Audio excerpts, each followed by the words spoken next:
Gore svjetlo mi polove. I ova bude predobro kad skačem. Vrh. Pa prema kaj ti misliš kako će biti nastup? Biće vrlo interesantno. Nadam se da Brko neće doživjeti mentalni slom, odnosno napadaj neki. No. Ali mislim, očekujem Pravo dobro zabavu. Pa ja mislim da će to Brko, to je Intelligence, dosta dobro odraditi. Odlično. I ja isto to mislim. Na razini ultra, ako ne i više. Pa ja mislim da će imati genijalno.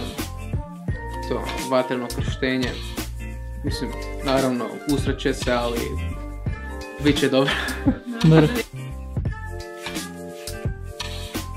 Da ti mene sad snimaš ili... Ja sam ti umjetni prijatelj. Od današnjeg nastupa očekujem samo prekrasne osjećaje i Andriju ćemo sramotiti svojom ljubavlju. Bravo. Opasne pripreme za koncert godine. Kupuju se prskalice. Orina, koje petarde želiš? Najjače. Evo ove tu želim. Vidiš, piše prskalice i smiju ljudi i mlađi od... Ne znam, ne piše, nisam našla se. Danas smo Katarina i ja malo učile francuski i ja ću reći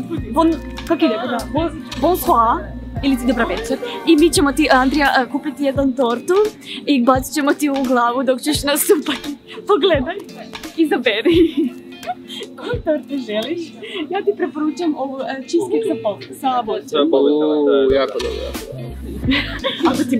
Ako ti bude curio nos, a znamo da bude, znamo kad ti treba, mislim da će dosta ovo pakiranje biti. Mislim da te naranđosti ti najviše koristiš. I miriše po breskvi. Da kasnimo na nastup, cure se krive. Da trebamo doći u 7, a gle koliko je. Jebi ga, sorry.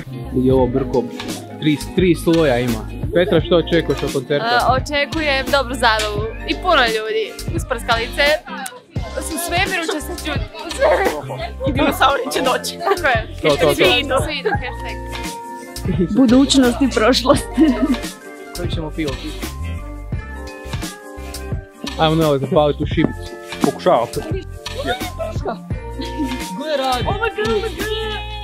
Ja, sad to idem na utakmicu, Dinamo, Hajduk. Ko Bengalka, ne. Isuse, pao mi je. Isuse, pao mi je. A di ti je pao, jel tu možda? Da, Joj, baš tu, a? Sad ćemo mi to.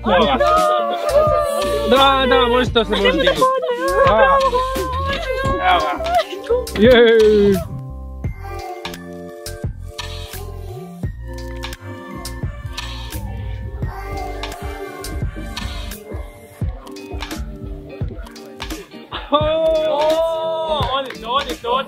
Dođite. Marin, koliko sam živčan. Čekamo ljude da dođu i onda ćemo početi. Jako, od 1 do 100, 200. Najviše se veselim, ovo mi je znači san da sam dobio priliku se volim baviti u životu, znači sretno. Hvala.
Above you, don't care what they're saying below, 'cause I'm miles above.